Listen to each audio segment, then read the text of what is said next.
Breaking news. Welcome to Jagua Express Live News. व्यवस्थित बनाने के लिए कंट्रोल रूम का उद्घाटन किया गया। क्या कुछ व्यवस्थाएं सर इसमें रखी गई हैं, किस तरीके से मॉनिटरिंग की जाएगी सर कांवड़ मार्च? आज यहाँ जनपद सहारनपुर में कांवड़ यात्रा के दृष्टिगत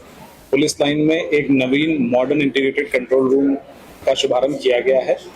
इस कंट्रोल रूम में अभी फिलहाल 350 से ज्यादा नाइट विजन क्वालिटी के हमारे जो सीसीटीवी कैमरास हैं, जो हमारे 100% कार्बन रूट्स को आच्छादित कर रहे हैं, उनकी व्यूइंग यहाँ से कंटिन्यूसली होगी, जिसके लिए अलग से हमारी ड्यूटीज रहेंगी जो केवल यही एक काम करेंगी।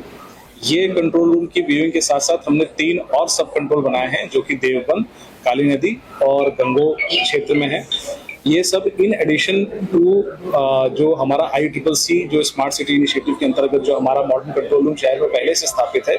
ये पूरी व्यवस्था उसके ऊपर की गई है, जिससे हम चारों तरफ एक सुरक्षा का भाव पैदा कर सकें। इस कंट्रोल रूम के साथ हमने इंटर स्टेट इंटीग्रेशन कर रखा है, जिसमें हरिद्वार, देहरादून, रुड़की सब कंट्रोल और यमुनानगर के कंट्रोल से भी डायरेक्ट हमारी यहाँ से बातचीत है। यदि किसी प्रकार की कोई भी समस्या इंटर स्टेट ट्रैफिक डाइवर्जन को लेकर या अन्य किसी कानून व्यवस्था को लेकर या कांवड़ श्रद्धालुओं के संबंध में कोई चीज आती है, तो हम सीधे इंटर स्टेट कोऑर्डिनेशन इसी कंट्रोल रूम से कर सकते हैं। हमने इसके अलावा अपने उत्तर प्रदेश से सहारनपुर और मुजफ्फरनगर से पुलिसकर्मी हमने हरिद्वार भी भेज रखे हैं, जहां पर उनके मॉडर्न कंट्रोल रूम में हम लोग अब व्यूइंग कर रहे हैं और उनकी भी लाइव फीड्स, जो उनके IP कैमरा के लाइव फीड्स हैं, चाहे वो बैरागी पार्किंग हो या फिर APJ अब्दुल कलाम चौक का जो मेन इंटरसेक्शन उनका हो, जहां से हमारी तरफ कांवड़ आती है, उसको भी हमने यहाँ पर ले रखा है, जिससे जो भी हमारा ट्रैफिक का इनफ्लो हो हमें पहले से ही पता चल जाए और हम उसी हिसाब से अपनी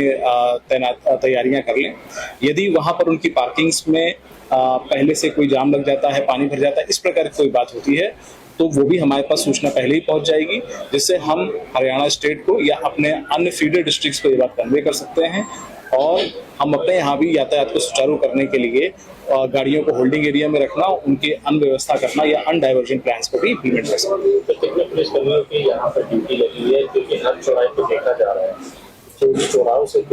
यहाँ पर जो हमारे पुलिसकर्मी हैं, उनकी ड्यूटी पालीवार लगाई गई है। व्यवस्था इस प्रकार की गई है, उनको ट्रेनिंग भी दी है कि ट्रैफिक और LO के अलग अलग ड्यूटी के लिए लगे हुए हैं। ट्रैफिक के लिए ट्रैफिक के कांस्टेबल्स लगे हुए हैं, जो मेनली ये चेक करते हैं कि कहीं पर ट्रैफिक जाम तो नहीं है या डाइवर्जन में जिन गाड़ियों को नहीं अनुमन्य है वो गाड़ियां तो नहीं अंदर आ गई हैं। और LO के संबंध में जो लोग लगे हुए हैं, उनका ये चेक करने का रहता है कि कहीं पर कोई एक्सीडेंट तो नहीं हो गया है, कहीं पर कोई भीड़ ज्यादा तो नहीं लग रही है, या अन्य कोई भी मार्कर्स जिनको ट्रेनिंग में सिखाए गए हैं, वो तत्काल उसके हिसाब से संबंधित हमारे जोनल सेक्टर मजिस्ट्रेट्स को और अस्थायी चौकियों को और थाने को रिपोर्ट करते हैं, जिससे हम वहां पर तुरंत रिस्पॉन्स करें। आम पब्लिक के लिए यहाँ पर रूट डाइवर्जन जो किया गया उनको बताने के लिए क्या आम पब्लिक के लिए जो भी रूट डाइवर्जन है वो बार बार हमारे द्वारा एनिमेशन के माध्यम से, प्रेस नोट्स के माध्यम से और अपने स्टेटमेंट्स के माध्यम से बताया जा रहा है। अगर किसी भी व्यक्ति को किसी प्रकार कोई असुविधा है तो नियरेस्ट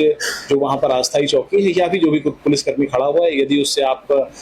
दिशा मांगेंगे वो आपको सही दिशा बताएगा। पाया केंद्र भी बनाए गए, कितनी जगहों पर ये बनाए गए हैं, उन पर ड्यूटी कैसे रहेगी और कैसे मॉनिटरिंग करेगा? देखिए, जितने भी हमारे मेन शिवालय हैं पूरे रेंज में, और जहाँ पर भी हमारे जहाँ पर मेन परिक्रमा होती है, शिव चौक हो गए या हमारे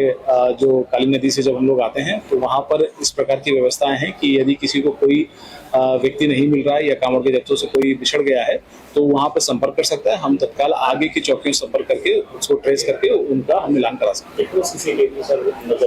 हमारे यहाँ पूरे सहारनपुर क्षेत्र में केवल कांवड़ मॉनिटरिंग के लिए तकरीबन 3000 CCTV कैमरे लगाए गए हैं और इन सबको इसी प्रकार के मॉडर्न कंट्रोल रूम से कनेक्ट किया गया है।